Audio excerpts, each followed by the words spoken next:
এই আপনার কি শত্রুতা আছে নাকি? হ্যাঁ, সত্যি আছে। শত্রুতা আছে? এই ভাষা এরকম বাচ্চারা হয়েছে বলে এই ভাষায় এইসব বলেন দিন দেখি।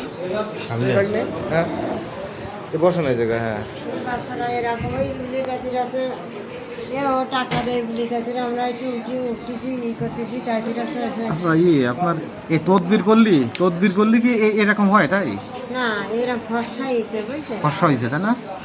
তাই এবার সাংবাদিকরা এসে এই আমাদের ব্যাগটা একটু সরান দিন, ব্যাগটা মানে এই পাশে রাখেন। হ্যাঁ হ্যাঁ আচ্ছা আচ্ছা এই আচ্ছা। টাকা পয়সা দিয়েছে বলে তাদের মানুষ ওটা ওরা উঠে যাবে ও আচ্ছা আচ্ছা আচ্ছা আচ্ছা। তাই আছে তো টাকা করতেছে বুঝছেন এই বাচ্চারা এই আপনার এই যে সব দেওয়ার এই যে ই করলে সাহায্য নিয়ে ই করবেন, কি করবেন টাকা নিয়ে? টাকা নিয়ে বাচ্চা দুধ কিনে খাওয়ায়। ও এই গ্রহণ করবেন। গুণ জ্ঞান করলি বা তদবির করলি এরকম হয় আমার জানা নেই সত্যি দিয়ে দিয়ে। না যে 15 দিন মাথাটা চালাতে পারে 15 দিন ঘুমাতে পারে না? বলতে পারি আচ্ছা এমনি খাওয়া দাওয়া সব কিছু স্বাভাবিক? খাওয়া দাওয়া সব আছে তা